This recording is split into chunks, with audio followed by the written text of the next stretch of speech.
You know, when Jim Harbaugh got the Michigan job, and it was going through the process, I said, just be very careful about surrendering your soul to any one person. They've done that in Alabama. I mean, they've given their program to Nick Saban. It's great, but now he just plays with them. You upset him, he puts his name in for the Texas job and takes another $2 million a year. He controls you. It's not an even relationship. Now, Saban's great, and they win a bunch of games, but that's not a healthy relationship. Nick owns Alabama. And Jim Harbaugh, especially in these first couple years, Jim's going to demand stuff, and Michigan's got no choice. Now, I think Michigan needed to hire a big guy like that, but it is a weird relationship. The second thing to talk about this morning that cracks me up. So Oregon plays Ohio State for the national title on Monday night, right? And when you talk about Ohio State, everybody's like, man, Urban Meyer is fantastic. Well, he is. He's really good. 8-2 in bowls. But they've got really good players, too. And for the record, a lot of these guys that are making great plays, you know, they came from Tressel. They came from the program. They came from great high school programs around Ohio. Urban Meyer's done a terrific job. But it's funny, when you talk about Oregon, like nobody even acknowledges Mark Helfrich has anything to do with it. So I'm listening yesterday to a variety of shows, this network, other networks. Here's the people who were given credit for Oregon's success. The system, Phil Knight, Chip Kelly, the offense, Marcus Mariota, their great young running backs, and the program. I mean, Oregon lost star players to injuries all season, stars, and they made the national championship game. They played in the Pac-12, arguably toughest conference. They lost 4 starting offensive linemen in the early portions of the season. Can we give Mark Helfrich, can we at least mention his name? Can we acknowledge he'll be coaching on the other sideline? I mean, I don't care if you're a Republican or a Democrat. But, I mean, at some point, gas prices are under $3. Stocks have tripled. The housing's up. Unemployment's down. We can't give Obama a little hug, a little something. I mean, a little. I mean, Mark Helfrich, yes, he walked into a terrific program with an unbelievable quarterback. But I got to tell you something. You look at what they've overcome with injuries this year. Best corner, best receiver, 4 offensive linemen, toughest conference. And, you know, one of the things I think great coaches do, they're very good after half with adjustments. Oregon's been really good this year with adjustments. Got to give the guy just a little love. I was reading something this morning on Business Insider, and they literally had 8 scientifically proven reasons life's better if you're attractive. And it's like, really? Companies with good-looking executives have higher sales. Really? They do? Beautiful people are more persuasive. They're seen as more trustworthy. Really? It's kind of discouraging, right? But it is. Jameis Winston's big, strong, clutch, mobile. George Whitfield is a guy that works with all these quarterbacks out in Southern California. And there's 2 things he had to say. First of all, George Whitfield says, Winston is, let's not even argue, he's elite. Competitive temperament, he's elite. You've seen him out there. We saw him doing that at 17 years old at Elite 11, competing, that no-flinch mentality. The other thing, unlike Mariota, plays in an NFL pro-style system and throws guys open like the NFL. He flies the similar type of vehicle they fly in the NFL. You watch him, he has a great understanding of pocket awareness. He makes a lot of anticipatory throws, and he can throw guys open. I count 10 teams in the first round that need a quarterback. 10. He's not getting out of the first round. And I would be shocked if Tampa, because let's be honest, Tampa sometimes has empty seats. Jameis Winston can put butts in seats as well.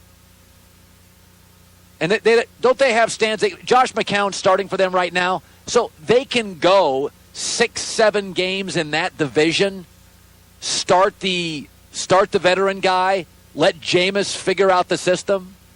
Now, as I've said, it's complex. I don't like the immaturity stuff. I'm not into it. Name the last time a 21-year-old with maturity issues in college then became a millionaire and was really stable. It just doesn't work that way. I mean, it doesn't work that way. Like, Big Ben had some issues, right? But mostly he became the king of Pittsburgh and for a few years struggled with it. But Big Ben went to the stable Steelers, wasn't asked to carry the franchise. I think only attempted 19 passes in his Super Bowl win. He didn't have to, he wasn't a sports car, asked to dodge, bob, and weave. He just came in, don't crash the Mercedes.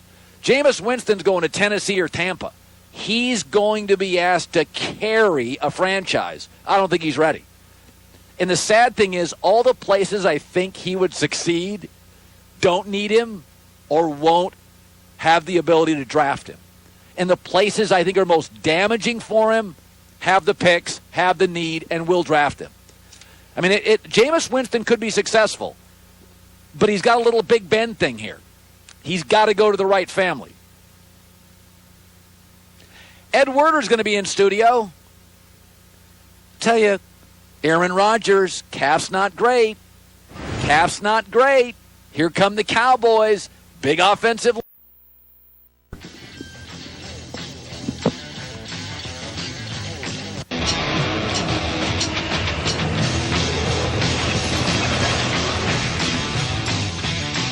So my theory on this has always been, unless you've got a list of every user absolutely validated, let them all in or keep them all out.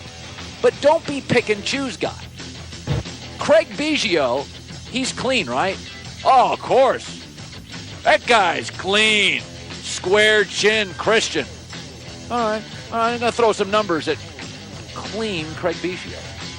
He hit a home run every 42 at bats. Then at 35, he hit a home run every 31 at bats. 42 to 31. So he got more powerful, fewer at bats, more home runs as clean Craig Biggio got older. Not the way it works. Mike Piazza, PED user.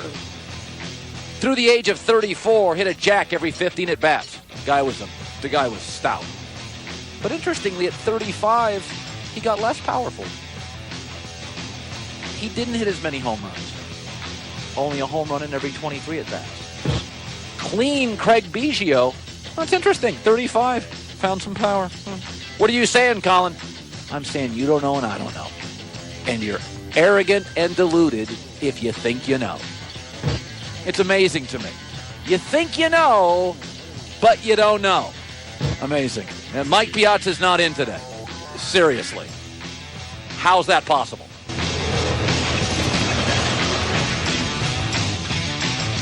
Has Urban broken through and kind of changed Ohio State football? It doesn't look anything like the previous 50 years to me.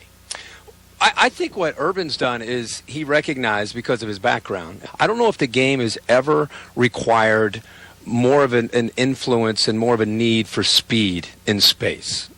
So I think he has helped, not just at Ohio State, the Big Ten, maybe turn the page a little bit to realize that, guys, this is where college football is heading. And I think for fans that weren't familiar with Ohio State, I think they had a perception of still Big Ten, 3 yards in a cloud of dust. They're going to get blown out by Alabama. And I think from people I've talked with, they were shocked to see not just that Ohio State won, but with the speed of the receivers. Is Oregon really playing football, or is it more track and field? Are you, as a former quarterback, is it kind of a turnoff sometimes where it's just a matter of, let's see how fast we can do everything? If they just lined up and played ball and they ran the same plays and they didn't go fast and they didn't give you the variety of looks, they'd have a hard time moving the ball. They've got some decent players up there, but not good. Me. I feel like sometimes we watch college football, I'm not saying Oregon, but college football, and it's like arena football. The tempo has gotten to be so much. We've taken all the defensive minds out of the game. They're a non-factor, and it's all about tempo and Oregon doesn't running substitute. plays. No, when they don't substitute, you better get lined up. Ever wonder why big razor companies keep raising their prices? Because they know if you want a great shave, there's nothing you can do. Colin Cowherd. You are in the herd. The Herd, live from Fort Worth, Texas, for the College Football Playoff National Championship, is brought to you by Napa Auto Parts. Just read this from a very, very good reporter, Mary Kay Cabot for the Cleveland Plain.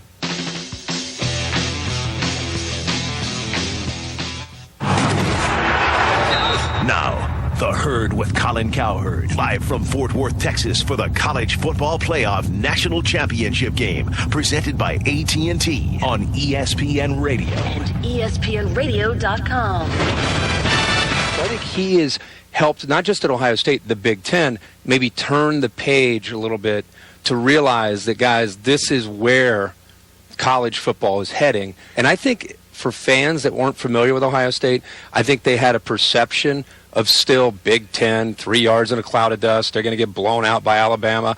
And I think from people I've talked with, they were shocked to see not just that Ohio State won, but with the speed of the receivers. Is Oregon really playing football, or is it more track and field? Are you, as a former quarterback, is it kind of a turnoff sometimes where it's just a matter of, let's see how fast we can do everything? If they just lined up and played ball and they ran the same plays and they didn't go fast and they didn't give you the variety of looks, they'd have a hard time moving the ball. They've got some decent players up there, but not good enough to just run this scheme and be able to be effective. Right. So I personally am a fan. I've talked with you this year. I'm a fan of a new rule. Something has to change in the game for me. I feel like sometimes we watch college football, I'm not saying Oregon, but college football, and it's like arena football. The tempo has gotten to be so much. We've taken all the defensive minds out of the game. They're a non-factor, and it's all about tempo and Oregon doesn't running substitute. plays. No, when they don't substitute, you better get lined up. I'm trying to be the contrarian. I'm thinking Ohio State knows Oregon, Oregon knows Ohio State. They know each other's plays, and you said, now they're going to score a lot. When you look, Todd, do you just see 40-35 like Vegas does? Let's turn his mic on, by the way. If you could, turn his mic on. Because, by the way, the line in Vegas, the over-under is 75, so they do see a 40-35 football game. So yeah, I think it will be a high-scoring game. I think both offenses are very explosive.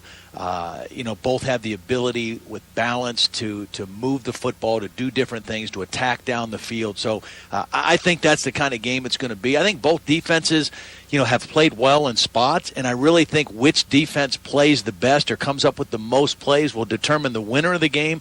But I think both teams will move the ball and score. it is, when I watch Mariota, some of them don't feel like NFL throws, but he had a couple of overthrows against Florida State, but I know you've been impressed with his efficiency. Yeah. Now explain that. Well, let me explain it this way. I was a quarterback. Anybody that's played quarterback in college, when you start out early in your career, decision-making is the biggest thing that has to grow. And so what you normally see is a touchdown-to-interception ratio that gets better the more you play.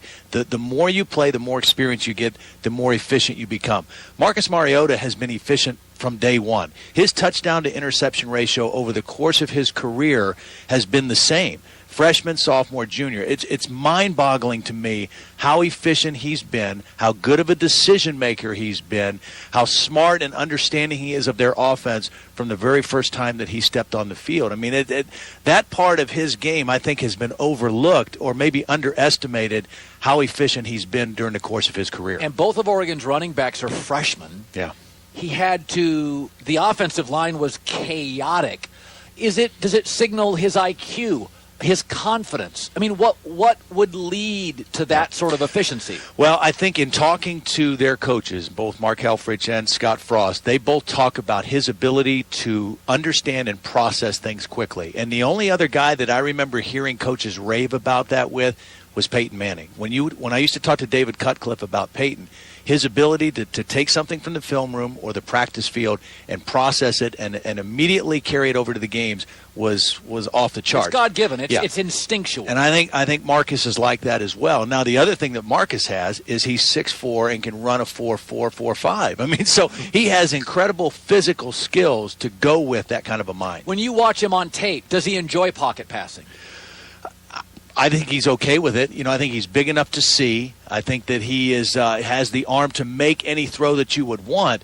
But his ability to extend plays, his ability to create when things aren't there is, I think, what separates him and makes him special. And his ability to throw accurately when he's on the move. When he is flushed out of the pocket, his ability to maintain his poise and throw accurately. We're watching the film on ESPNU. Let's move to the offensive unit for Ohio State.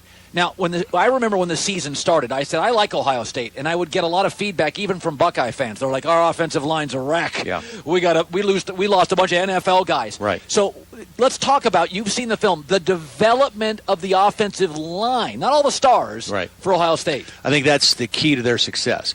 Ed Warner, first of all, I think is an outstanding offensive line coach, and he kind of goes unnoticed unless you talk to Urban Meyer, because he will point out Ed all the time. So last year, when this team was at their best, they had an outstanding offensive line. They graduated 4 guys. The only guy that was coming back, Taylor Decker, was on the right side. They moved him to left tackle. So when the season started, that was a unit in flux. And that unit, and I know this because my dad was an offensive line coach for 40 years, that unit on the team is not only the most critical, but takes the longest to develop cohesiveness, because it's 5 guys that have to work together and communicate and all that. As the season has gone on, that unit, more than any other group, has shown great improvement for Ohio State. I did the Virginia Tech game. They were not a good unit at that point, okay? And it showed up in that game. Everybody said, well, J.T. Barrett wasn't ready to play. The offensive line wasn't good at that point. Tons of pressure in that game. Then they got better. They got better. I saw them in the Penn State game. They still weren't great, but they were better. But by the end of the year, that group was solid. And what I saw last week, everybody says, okay, their third-team quarterback has played well. Ezekiel Elliott has been a star and a force the last few weeks, which is true, but it all starts with those 5 guys up front. Let me throw a theory at you that what Oregon does and the tempo and speed in which they play, they've humiliated good coaches. I mean, Pete Carroll, the first time he faced Chip Kelly, it was ugly. And that the advantage Ohio State has with Urban Meyer can be reduced because Oregon reduces your coaching. They take your defensive coaches out of the game. And you can't substitute. Yeah. And so Urban Meyer's impact will be less than usual, which it's profound to begin with, that Oregon does that to teams. They take your coaches out of it.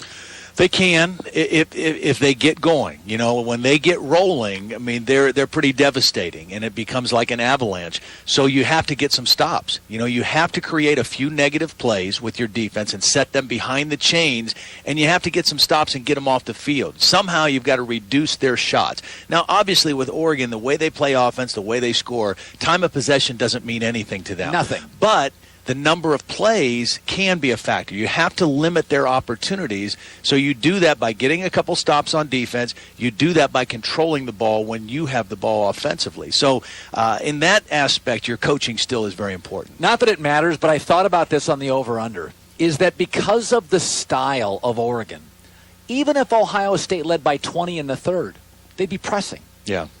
When you play Oregon, that it puts coaches, to me, Todd, in weird positions. You led by 2 touchdowns with 8 minutes to go versus everybody 10 years ago, you ate the clock. Right. Oregon forces you to be a different coach sometimes. A little bit, but you still want to use the clock the best you can. But if you're Ohio State, and I think the thing that makes them set up well in this game is they have good balance. They have the ability to run the football. When you run and don't throw incomplete passes, you can still be pushing your pedal to the metal, but eating the clock. So I think their balance helps them in that. And I just think Urban, he's been around the block, and when he built in Ohio State, he brought it from Florida, that model. He knows what it takes to win a championship and how to play. And this team, I didn't know if Ohio State would beat Alabama in the Sugar Bowl, but now after you told me on the air, though, you said they'll play with them. No, I knew they'd play with them, and I knew they would be close and they'd have a chance to win. But now that game's over, they match up with Oregon better than Alabama did. I mean, this is a team that's built very similar to Oregon in terms of where they're strong, where they're fast, all those things. So it's going to be a great matchup, I think, on Monday. You watch so much film and are really a homework addict. That's what makes you special. Do you ever get fooled? Like, do you ever watch tape and then you go to the bowl game and you're like, This isn't even the game I thought. Does it happen often? It doesn't happen often. I mean, most teams, when you have a lot of time to prepare, you're going to see some new wrinkles, and normally that happens early in the game, first couple possessions, but then eventually teams settle into what they do well, and what their tendencies are. But the longer you have to prepare, the more time you have to maybe break your tendencies and to show some different things. There's that fine line that coaches have, though, between, let's not try to fix something that's not broken. Let's not overcoach, right. But we do have to break our tendencies some. Yeah. Well, it's going to be a wild game. I really like, what I like about this Ohio State is that nothing against Jim Tressel, but man, it wasn't the most exciting thing. Yeah. I think Urban Meyer elevates the region. Because there was a play in that game against Alabama, and I loved it, and it drove people crazy. Late in the game, couple minutes left, he threw over the top. Yeah. And I know everybody said you can't do that. But it was almost symbolic. We're not laying down and trying to end the clock. Yeah. We're going to go right at you. Yeah. And I think the Big Ten needs to do that. I think his coaching is not only great, it is a direct attack at Southern speed defense. Yeah. Well, I think he regretted making that call, when it was all said and done. And the only thing I question on, I understood what he was doing. My only thought was, if you're going to do that, why not put Devin Smith out there and throw it to him? Because he's your deep ball guy. They didn't throw it to him. But he is a guy who is, I love Urban, and I think that he's found more balance in his life. He's still ultra competitive. He's still driven. He is still the same guy, but he's got a better quality of life now. And I think, he even says it. We do a lot of high school kind of things around here in terms of motivation and team building, but I think all that stuff's great. I think Mark Helfrich is very similar to Oregon. I mean, I think their approaches, they're different personalities, but their approach to make the game fun and motivate team and build team, I think it's just great. And I think it's outstanding, the matchup that we have. And I think we talked about on the show before, is it good for college football to see Oregon and Ohio State? Absolutely it is. Yeah. Helfrich is funny. It's literally now, here's who gets credit this year for Oregon. The system, Mariota, Chip Kelly. It's like, he's not a grad assistant, folks. He's got, you're watching tape. He has tweaked the offense. Yeah. It seems like to me they're a little better throwing than 3 years ago. It feels like that. I think they're better, and the fact that they've been able to overcome some critical injuries early in their offensive line. Star players, their tight end, receivers hurt early, and they have not missed a beat. Now, again, a lot of that goes back to Mariota and his efficiency and his ability to just find the open guy. But I think Mark Helfrich deserves a lot of credit. I think Scott Frost deserves a lot of credit as the new offensive coordinator. Those two guys working together has been impressive. The other thing, Royce Freeman gave them a physical presence in the running game that maybe they haven't always had. And then, of course, Thomas Tyner came back in the Rose Bowl and was outstanding. So, whoever they have put in there, yes, it's system, but they've also made some nice adjustments as well. And they are a little better up front than they were when they faced Auburn. They've recruited better players off that national title game. Yeah, and because, see, in the past, historically, when you've talked about Oregon, when Chip was there, they did everything they wanted in the Pac-12, but then when they got into a game where the defensive line of the opponent was a physical group, whether it was Ohio State, a few years ago. Boise State once. LSU in the opening game one year, Auburn in the championship game. They had trouble because when those defensive lines could move the line of scrimmage and get back into that space between the line and the quarterback, it disrupted what they tried to do. They're better up front than they've been. I think they're a more physical group up front than they've had. They're still not, they're not a typical Big Ten or maybe an SEC offensive line, but they are more physical. Great seeing you, bud. Good being with you. Todd Blackledge, don't forget us. Get in touch. 1-800-FLOWERS Twitter feed. We'll be back to Herd on ESPN Radio.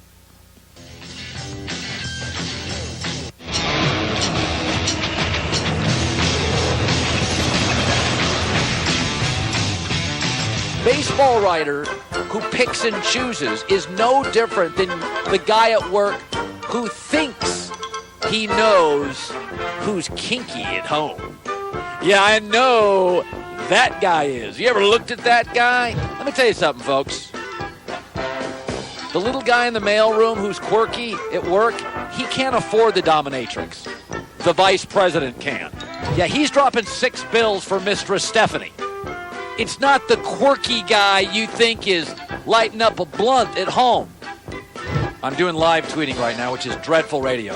Go to my Twitter account, ESPN_Colin, and look at the picture I just tweeted with the Cowboy Stadium. Tell me that is not unbelievable. How come it didn't work? Maybe because I'm in a closet broadcasting. I don't know. What's your fake name on the message board for Ohio State? Do you have a fake name? Message board. Come on, you don't hang out on those all day? No, do you? So you're not Buck Vader? No, Darth Vader. Is your name on the message board R2 Me Too? And I love denim on denim. Call that a Canadian tuxedo. But you can't hide money, Colin. You really can't. No, you can't. Where'd you get that tie? This was bought in London. Savile Row, brother. Like I said, you can't hide money. This was bought at J.C. Penney, just down the street from my house. You make it look good. Of course I did. August, when Braxton Miller went down with that season-ending shoulder injury in camp, the 3-year starter and reigning 2-time Big Ten Offensive Player of the Year, out for the season just 10 days before the start of the season. Redshirt freshman J.T. Barrett took the reins, and in week 2, he took some hits, sacked 7 times, picked off 3 times in that 2-touchdown loss at home to Virginia Tech. The Buckeyes, it was their first regular season loss under head coach Urban Meyer. Fair to say, they rebounded, winning 6 straight heading into East Lansing, where they thumped Michigan State. The Buckeyes with nearly 600 yards of offense. J.T. Barrett accounting for 5 touchdowns in the 49-37 win. But then, in the regular season finale, in the game, it was the injury. J.T. Barrett breaks his ankle in the win over Michigan, done for the year. So the Buckeyes lose their top 2 quarterbacks, both Heisman contenders. The first one they lose 10 days before the season. The other, 7 days before the Big Ten title game. And in Indianapolis, in a game billed as a 1-game audition for the college football playoff, the Buckeyes passed with flying colors behind 3 passing touchdowns from quarterback Cardale Jones, dismantling Wisconsin for the conference crown. The 59-zip blowout with a 3rd-string quarterback was enough to impress the selection committee. They were in the college football playoff. And on New Year's Day, they made the committee look pretty smart, as Ohio State came from 21-6 down to beat #1 Alabama 42-35 in the Sugar Bowl, their 12th straight win. And win number 13 would mean national title number 3 for Urban Meyer. The Ohio State head coach recently sat down with his former quarterback, Tim Tebow. Urban Meyer wins his first Big Ten championship game as the head coach of Ohio State. From when you were at Bowling Green to now, you've always talked about competitive excellence. What is competitive excellence? We got an hour and a half, we can talk about it. That's a straight from John Wooden. Competitive excellence is when we don't believe in luck. We believe in mental and game reps. That's how you get to competitive excellence. When your number's called to make that play, have them prepared. And Virginia Tech is going to beat the Buckeyes on their home field. After the Virginia Tech game, what were your thoughts? Thoughts were that we're going to have to fight our tails off. The future's great, but I didn't envision what happened. I didn't see that happening. What did you think of J.T. Barrett after that game? We talked that night. I thought we were going to struggle. Quarterback's a product of those around him. And I didn't feel like we surrounded JT with a great team. Little did I know that they'd set basically every record here at Ohio State. What changed from that game on? I always go back to the offensive line. That line got better and better. And the quarterback play. You know, JT, if you would have told me he would have been responsible for 40-some touchdowns and have Heisman-like numbers, I'm not sure I would have bought that one. I thought he'd be a good player, but I didn't really know JT. I didn't understand what he was made of. So we know Braxton Miller out for 2014. And a Buckeye player is down, and that's J.T. Barrett. Had adversity. 3 different quarterbacks, a young team. The one thing that we don't allow, Tim, and I think you remember that, there's no excuses. I don't have time for that. I don't know if you remember, we used to have a sign say solutions above the staff room door. Our staff did an excellent job, but always the credit goes to, are you kidding me? J.T. Barrett in that group. Jones back to throw as he faked a run, looks and he guns it long for Devin Smith in the end zone. Got it for 6! Does Cardale Jones have competitive excellence? I wasn't aware of it until in the Big Ten championship game, and he certainly did. After he made a bad decision, he walked over to you, and what did he tell you? He came right over, Coach, I made a mistake. It won't happen again. Because I was ready to dive into him a little bit. And And I looked him in the eye, and he gave me, he didn't give me that 15-year-old look. He gave me a grown man look. And I said, good, go over and tell your offensive line you made a mistake, and we're good. He walked right over the offensive line and took control. For the second time, the Gators celebrate as national champions. You've been on a lot of successful teams. How does this team compare to those? It's right there. The one common denominator, how close a team is. And you learn that throughout the course of the year. In 2006, we lost to Auburn. And there was a fist fight, almost a fist fight in the locker room. And I'll never forget Charlie Strong grabbed me and said, we got to break that up. I said, I want to watch. I want to listen to what's going on, because there's a problem. We remember we had a problem. There's offense, defense issues and all that. Once the air was cleared, the team got very close. 2008 was very close, and you and Ryan Stamper were, our captains were, and Brandon Spikes, and we had Pouncey's were incredible leadership on that team. This team, I didn't know until the last four or 5 weeks of the season, and they showed it. What are great memories from the national championship that you take with you? One that I'll never forget, in 2006, a freshman quarterback. We're playing Ohio State on the goal line, and there's a kid named Tim Tebow making a heart sign that I got heart, give me the ball. And sure enough, he took it and slammed it in there for a touchdown that put us up, I think, by 2 scores. But you weren't going to give it to me if I didn't do it. Yeah, I saw had to make a statement. It's easy to make a play, or easy to make a call when I see a guy doing that. At what time in my career at Florida were you the most mad at me? Well, it's easy. You got a freaking penalty in the national championship game against Oklahoma. You threw the gator chop at some defensive back and cost us 15 yards. It's easy. This part of the country needs something like, we need some success. And I think a chance for a school like Ohio State to go make a dent in this college football playoff would be monumental for our conference and for Ohio State.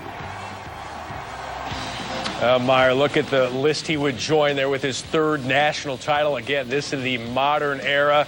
Trying to become just the 2nd FBS head coach to ever win national titles at multiple schools, Nick Saban the other. And he'd become the 11th coach to win 3 or more titles in the AP poll era. Tom Luginbill, if he pulls this off, what's his legacy now? Oh, I think when you've done it at more than one school and you've done it in today's environment with all the exposure, all the overexposure, the readily accessible information, the media scrutiny, social media, and the arena in which you have to perform, the enormous pressure, I think it's maybe the most incredible coaching job that Urban Meyer's ever had, certainly, but maybe any coach has ever had. It's one thing to earn a playoff berth or a bowl berth with a second-string quarterback if the stars align and things fall into place. But to get to a national championship game with your 3rd-string quarterback, that's unheard of. That doesn't happen. And so that goes to coaching, it goes to preparation, it goes to belief system and chemistry. Yeah, and I think that, obviously when you look at his name amongst those other names, it's really impressive, and you realize just how special he would be if they were to actually go out and win this one. But he's special anyway. I mean, what he's accomplished in this day and age, talk about the evolution of football, not just from a multimedia standpoint, just from the sheer game itself. People are bigger, stronger, faster, programs more widespread. Everyone has equipment, facilities to recruit the type of athletes. I mean, he's at Ohio State, and there's no limit, actually, on the type of players that you can get at any institution around the country. So to actually do that now in this day and age of modern football is impressive. At Bowling Green, Utah, Florida, and Ohio State, he's proven one thing. He's done it with other people's players, and he's done it with his players. And of all active FBS coaches with at least 10 years experience, nobody has a higher win percentage than Urban Meyer. Coming up, Mark May gives his take on the matchup, and we'll break down the play of Cardale Jones and make picks. Look at the Ohio State uniforms from Nike that they'll be wearing in the national title game. There's a look at number 44. How about number 12, Cardale Jones? What should we expect? To the film room we go. Tom Luginbill, Matt Millen. Well, for the College Football Playoff National Championship, I think we know what we're going to get out of the quarterback position from Oregon and Marcus Mariota. And so far in 2 outings, been pretty pleased what Cardale Jones has brought to the table for Ohio State. And one of the reasons is he doesn't know what he doesn't know, and he's not afraid to take some shots deep. And against Alabama in the semifinal of the Sugar Bowl, if you take a look pre-snap here, Alabama made the look easy for him with the safety away from the wide side of the field, pressing one-on-one. This is Devin Smith. That's his go-to guy. One thing we've learned for 2 games from Cardale Jones, he's got a big arm and he's not afraid to use it. And when he sees the opportunity and he knows that the number of Smith is called, he's going to take that shot. And so if you're going to defend him, what you have to be able to do is use that sideline to your help, and then you got to get on your horse because Kevin Smith can flat out run. In this particular instance, He's got right there. He's in great position. The ball just needs to be thrown out. He falls down, makes it easy. It was an underthrown ball. But you know, when this presents itself, Cardale Jones can take the shot. And he takes the pre-snap alignment. He trusts it, keeps his eyes down the middle of the field, knows he's going to take that shot because he trusts Devin Smith. Now, we're going to see the next play, and you're going to see it from the end zone standpoint. Now, this is where the alignment of the Alabama defender did not help, but he knew where he was going with the ball. He was going to take the shot, probably a bit of an ill-advised throw. So if you're Oregon, as we let this play out, if you're going to widen that safety, now you're going to have to be conscious of the seam over the middle of the field, but that hasn't been the case yet because, once again, Cardale Jones taking his shot to his go-to guy. See what they're doing right there, they have two verticals on a safety. Right. They're trying to freeze him, knowing that if he hesitates at all in the middle of this field, out, that's going to Smith. Right. What I want you to see, though, from the very beginning, is this is a huge throw. This is the far side hash. You're talking 55 yards to a spot. Smith's there, ball's there, 6 points. So you know you can cover the wide side, but can you cover the middle of the field if you take that away? Because you know Cardale Jones can make the throw. An impressive passer to complement Ohio State's running game for the national championship. Thanks, guys. The Ducks may be the favorite, but look at these identical 13-1 records, and they're both close in scoring offense, points per game differential, and third down conversion.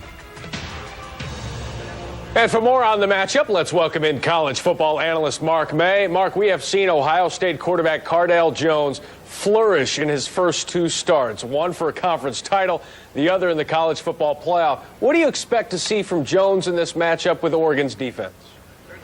Hopefully for Ohio State, more growth. If you look at his first start to his second start, his decision-making was exceptional against Alabama. Yes, he did have the one turnover, the interception that he threw, but what was key in this game is he threw the ball away when he had to. He didn't try to force passes in. And they call him 12-gauge for a reason because he's got one of the strongest arms in college football, but when he wants to make a play, he can make a play with his arm, he can make a play with his legs, and that's what I like about him because every snap he gets, he seems to become a better quarterback, and I think with time he's going to be a great one, but the way that he's progressed from the Big Ten championship game to the Sugar Bowl has been amazing. We've seen Marcus Mariota progress over the last few seasons there in Eugene. That offense has been clicking throughout this 9-game win streak. What will Ohio State need to do to slow down Marcus Mariota and this offense? What they're going to have to do is first down's going to have to be important. They're going to have to stop Royce Freeman, the freshman running back. He's had a phenomenal year for the Ducks. Not only that, when they get an opportunity to hit Marcus Mariota, they have to gang tackle him. They have to let him feel the pain. They've got to punish him. They've got to let him know every time he drops back to pass, it's going to hurt him. And if they can get to him through their offensive line, that's going to be key. First down's going to be very important. They've got to slow the Ducks down on first down. If they get 5 yards or more on first down, it's going to be a problem for the Ohio State defense. We saw both Ohio State and Oregon put up a combined 101 points in their respective semifinals. A lot of folks expecting a shootout here, including Las Vegas. What is this game ultimately going to come down to? It always comes down to turnovers, Matt. If you go back and look at Pasadena in the Rose Bowl in the third quarter, Florida State turned the ball over the 3 times that Oregon scored touchdowns on. You can't turn the ball over in big games. You've got to protect the ball, and both teams have done a terrific job of protecting the ball in their last 2 games. Looking forward to a national title game, Ohio State and Oregon coming up on Monday. Thanks, Mark. You got it, Matt. All right, Kevin, Tom, let's make some picks here. National title game, who takes it? Kevin, go. I'm saying Ohio State because of their strength up front, their ability to run the ball, and just their inherent belief. How far they've come, what they've grown into, I think they have an intangible that you just can't put a price on. No, I too am going with Ohio State. I think it's going to be close. I think it's going to be a high-scoring affair. And maybe not because I'm convinced that they're the best team between the two, but they've got something. They've got some chemistry, something you can't bottle and manufacture. They have it. And sometimes the stars align, everything works out, and it's one of those years. Might be one of those years for the Buckeyes. Things have worked out for Ohio State under Urban Meyer. 5-0 as a pregame underdog under Meyer. For the Oregon Ducks, we know that Marcus Mariota is an effective runner and Royce Freeman has emerged in the backfield. But it's the passing game that's developed between Mariota and Darren Carrington most notably. And we're going to show you a couple of plays here in the semifinal Rose Bowl. Initially right here, pay close attention to the secondary here, Matt.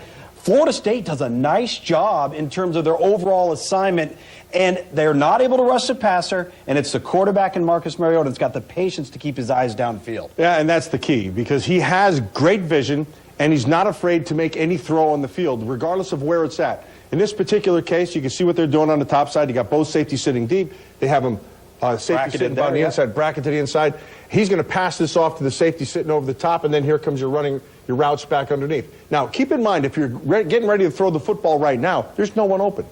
And so what you have to be able to do is buy some time, drive the pocket, step up in the pocket, and keep your eyes down the field because something's coming. Right, so no pass rush here. Right now, this player's not open, but let's run it for just 1 second. And now look at Marcus Mariota. Because what he sees is what they did. That mistake right there. Somebody either had to build a wall right there or carry this across. They did neither. They dropped it. He sees it, and the balls are exactly where it has to be. And Carrington's he's turned into, this last couple weeks, he's been phenomenal. So here we're going to get the action out of the backfield. You're going to get the flat and then the hole shot. They want to hit this here, but you've got to be conscious of where the safety's at so you don't throw the receiver into coverage. He throws him open here. Yeah, and you have to throw it quickly. The whole key is this. It's this, and the safety sitting. He's actually not in bad shape right here, right now. Look at his arms already in motion. Yeah, his arm's in motion because he sees he's biting. He took the bait. Right. That's right there.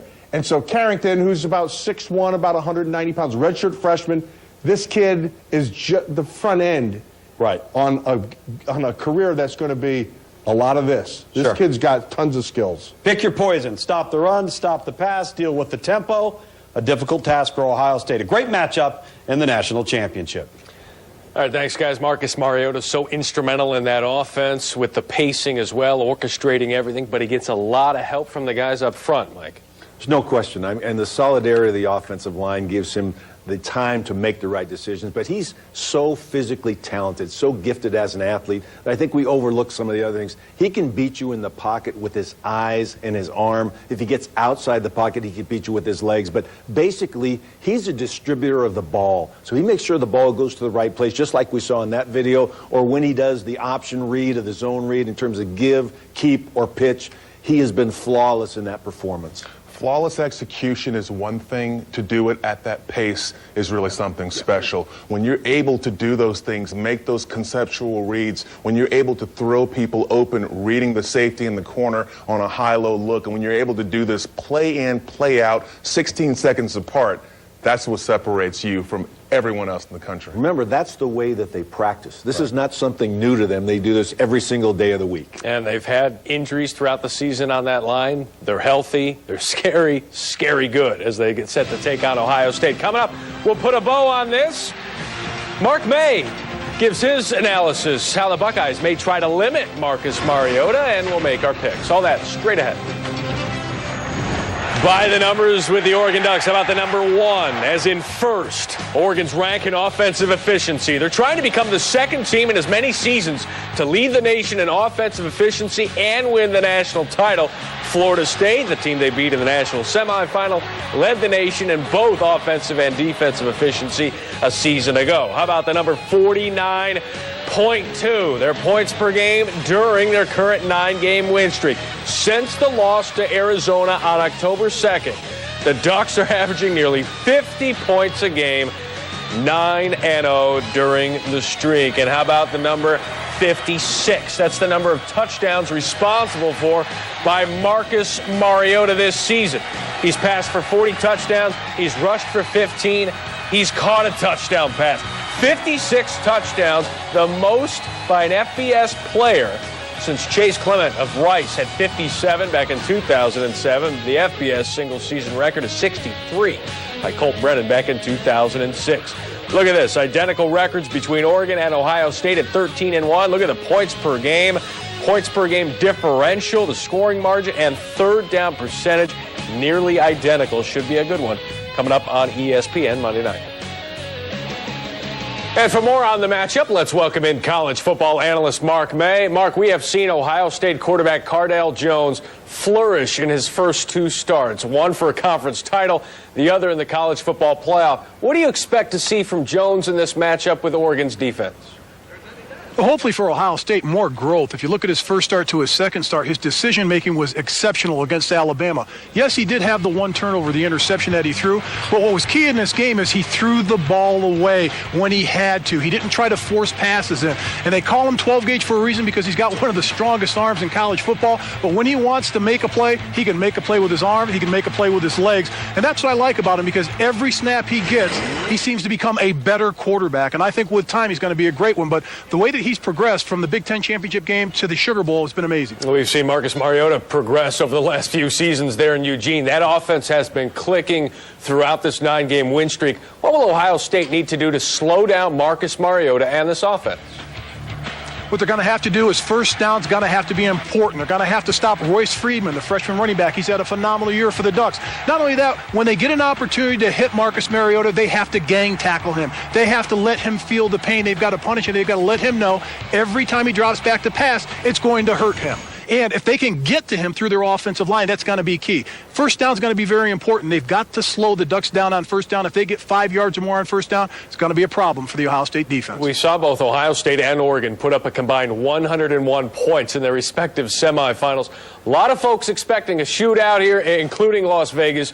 What is this game ultimately going to come down to? It always comes down to turnovers, Matt. If you go back and look at Pasadena in the Rose Bowl in the third quarter, Florida State turned the ball over the 3 times that Oregon scored touchdowns on. You can't turn the ball over in big games. You've got to protect the ball, and both teams have done a terrific job of protecting the ball in their last 2 games. Looking forward to a national title game, Ohio State and Oregon coming up on Monday. Thanks, Mark. You got it, Matt. And again, we'll get to see 2 great programs with 2 snazzy new uniforms. Yes, Nike Football tweeting this out. Oregon and Ohio State, they will not be required to wear wings or capes during the game either. The Nike Mach Speed uniforms, Marcus Mariota, will look a lot like this. Again, not going with the bold greens, little gray overtones, Mike Bellotti. Yeah, I'm not sure as a former Duck that I like no yellow, no green anywhere that I can see, but since I was the one that started changing those colors, I can't complain too much. You started it. It's all your fault. Yeah, those gray uniforms should be a great game coming up. Monday night on ESPN. Matt Schick, Mike Bellotti, Kevin Carter. As we wrap this up, let's make our picks. Coach, we'll start with you. I see this being a very close, hard-fought game between 2 very good football teams that are at the top of their game, 2 offensive-minded football teams, and I think it's going to be a high-scoring affair. If I said it came down to the line of scrimmage battle, I'd have to give the nod to Ohio State. But I think overall, for me, the difference is Oregon's pace and the efficiency of Marcus Mariota. I just think that right now he's playing at a different level. He's got multiple weapons with Freeman and Tyner and multiple receivers coming out now. Carrington, the emergence of Carrington on the outside. So I just believe that they're going to somehow find a way to do this. But I think Ohio State is really well poised and has great momentum going into this game. So I see it being a great matchup that might come down to who has the ball last. I'm going to go with Ohio State because if, in theory, on paper, Ohio State represents the perfect recipe to stop Marcus Mariota. They're big, they're fast, they're physical, particularly at the line of scrimmage. They have the ability to possibly stop the run and rush the passer with their 4-down linemen, and they're aggressive, athletic, and opportunistic in the back end. And also when you look at what they do on offense, how do you stop the most effective way of stopping Marcus Mariota in that pace of an offense is to keep them on the sideline. If the Oregon defensive front can't hunker down and stop Ezekiel Elliott on the ground, if they can't stop and limit these drives, then they're going to give themselves less opportunities to score. Ohio State right now, they're playing with a belief system that is through the roof. Everyone on that team believes that their contribution is the difference between them winning and losing, and that's coaching. They have an intangible. I say they get the win. The team that can create turnovers and take advantage of turnovers will win this game.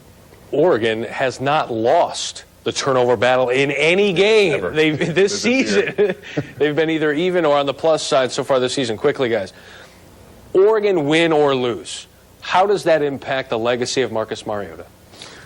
Well, I think he's already cemented his legacy. His performance this year and the Heisman Trophy, the first ever for an Oregon football player, I think it's been amazing. Win or lose, he's still the best. Anytime you have someone who's considered the best player in college football, there's nothing that can be taken away from that. He got the program its first Heisman Trophy. trying to give it its first national championship. Enjoy the game.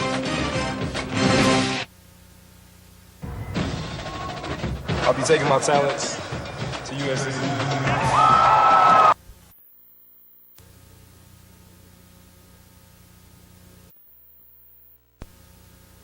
Doing great, Dan. Thanks again for having me on. Sure. What's your relationship with Bill Belichick? Oh, it's great. That's started back in, I believe, 2005. Very professional. You know, he's a guy that comes in and he does all the evaluation all the way from every free agent to every first rounder himself. We always get to either go to dinner together and hang out, and I usually go up to...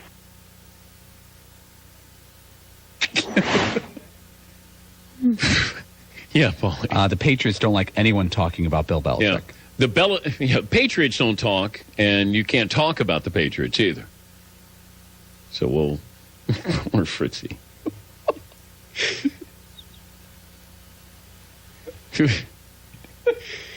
Oh, Happy New Year.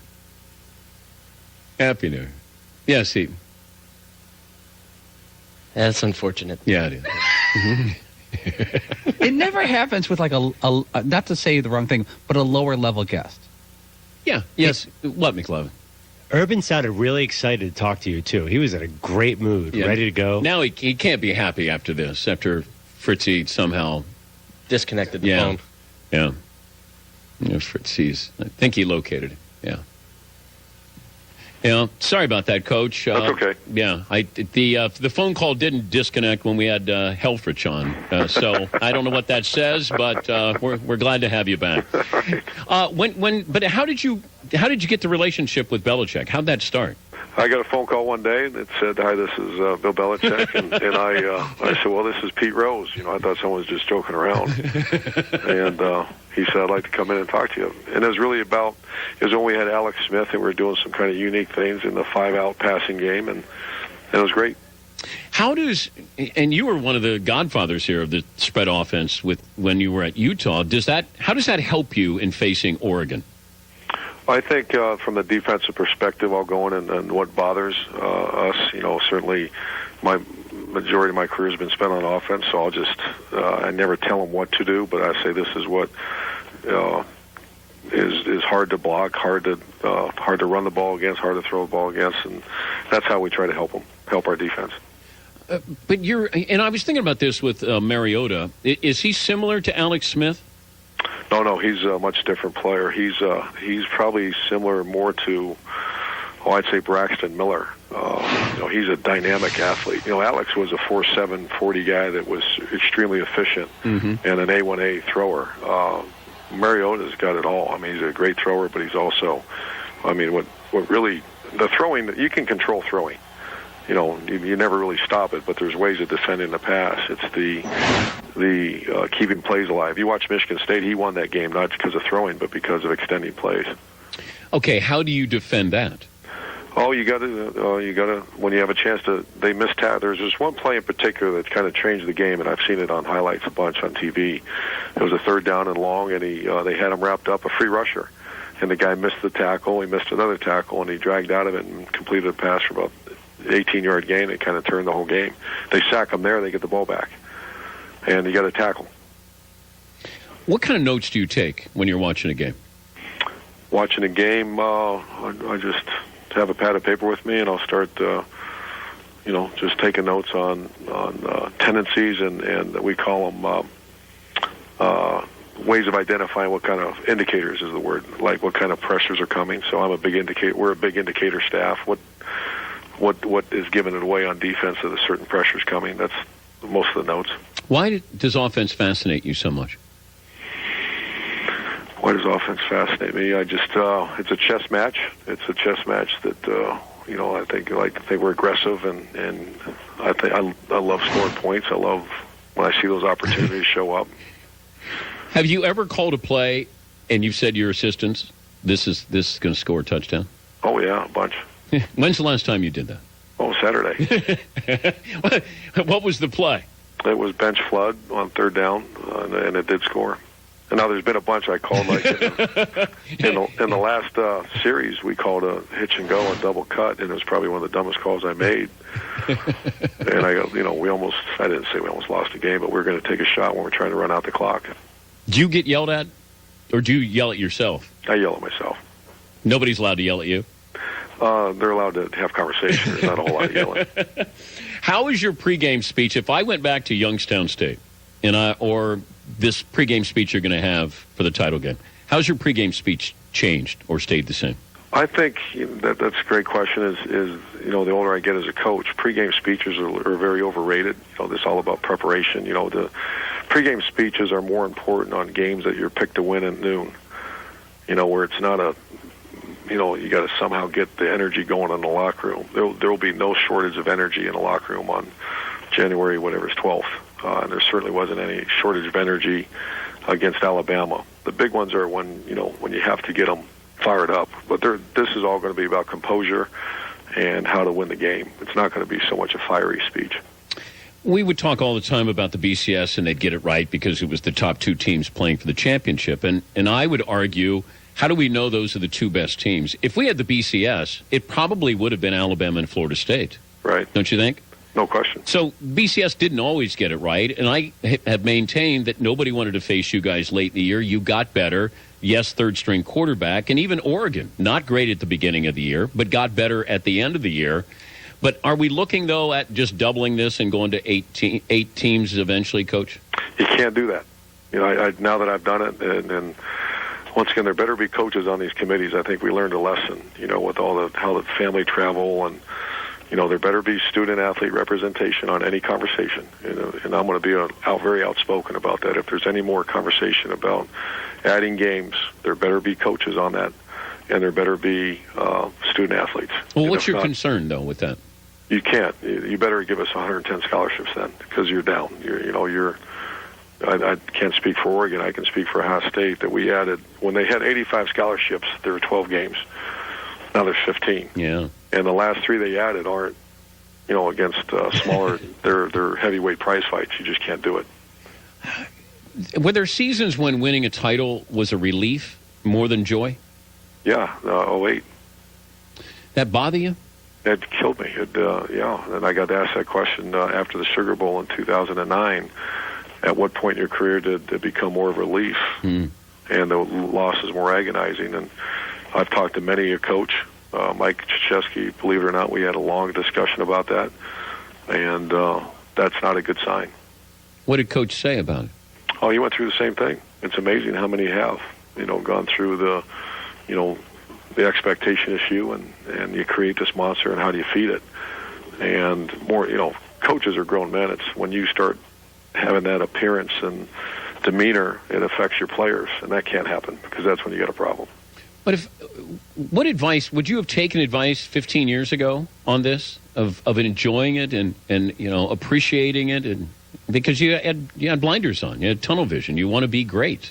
Yeah, but you still were young enough that everything you enjoyed when it hit, you're like, oh, you did enjoy it, and for the most part, I don't want to act like a whiner or something. That I do enjoy it. They reached a point where it was relief, and the losses were so agonizing that it took a toll on you. Well, it's like Jerry West, and I don't know if you've ever spoken to Jerry West, but that'd be a great guy for you to talk to, because he couldn't even watch games. It just ate him up as the Laker GM, and here you have the best team in the NBA with the best coach and best players, and he couldn't fathom watching the game. It just ate him alive. Yeah, that's hard. That's not healthy, obviously. Yeah. Our poll question, Elvis would have been 80 today. Were you an Elvis fan at all growing up? My dad actually worked with Elvis in the Army. So I was kind of, not that I really loved his music, but my dad would speak of him sometimes. Did you ever meet him? Oh, no. What'd your dad say about Elvis? He was already starting to hit it big, and, my dad's a tough guy. Was a tough guy. I lost him, and he would, that was to be his opportunity to dive into him a little bit. So he would rough up Elvis a little bit just because... I don't want to say that and then find out it wasn't. He would often talk about how he got, what's the word I'm looking for, humbled. How tough was your dad in the military? Oh, he's a tough guy about everything he did. So So I can only imagine. So he probably looked at Elvis as this pretty boy star coming over here, kind of going through the motions here, and I'm going to teach you something or two. And he's doing push-ups in the dirt like everybody else. I love that. So if you could be Elvis, John Lennon, Jimi Hendrix, Jim Morrison, you could have their musical career, who would you take? I'm embarrassed to say I'm not a big music guy, so I don't. Those names, I've heard their names. I can't tell you anything about their music. Okay, who is? I'd say Jimmy Buffett and Sister Hazel. I'll take those two. That's your go-to in the car? Absolutely. If you're singing you're in the car by yourself. I'm going Buffett and Hazel. Sister Hazel. Oh, well, that's off the charts there, off the board. I wouldn't have guessed that one. Buffett maybe, Sister Hazel probably not. But hey, we all have our special taste there. Hey, good luck in the title game. Great to talk to you as always, and thanks for joining us, Coach. I'll enjoy it, Dan. Thank you. All right, that's Urban Meyer. What's the Sister Hazel song that I think is... You'll know it. All For You? Have you guys heard that? This is so great. And the harmonizing on this is awesome. This crushes Lennon. Here it goes. Finally I figured out what it took a long, long time. Now there's a ton about maybe because I'm trying. There's been time down my road to leave you. I just can't. Great chorus. Come on, let me hear you. It's hard to say what it is I see in you. Wonder if I'll always be with you. Words can't say, love can't do enough to. It's all for you. Urban Meyer. Amazing. Yeah. In his car, going to practice. Okay. Urban Meyer, Sister Hazel. What? I'm trying. But he would be singing like I do, where you get like every third word. Time fused to lead to you. Great harmonizing. Give it to me right now.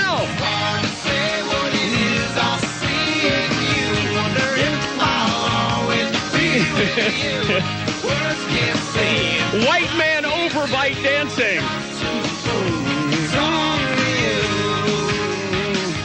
Yes, Paulie. Is this a song Coach Urban Meyer plays for his OSU athletes to get them pumped up? I don't think so. No. Okay. If Ohio State wins the national title, Sister Hazel has got to go to Columbus. I got to work on that. I saw Sister Hazel play before Hootie and the Blowfish. And when this song came on, I turned to Darius. I said, dude, that is awesome. And Edwin McCain also played in that concert. So Sister Hazel. How cool was that if your Sister Hazel going, holy smokes, Urban Meyer. All right, we'll come back. I'll get your phone calls. Take a break here. Dan Patrick Show.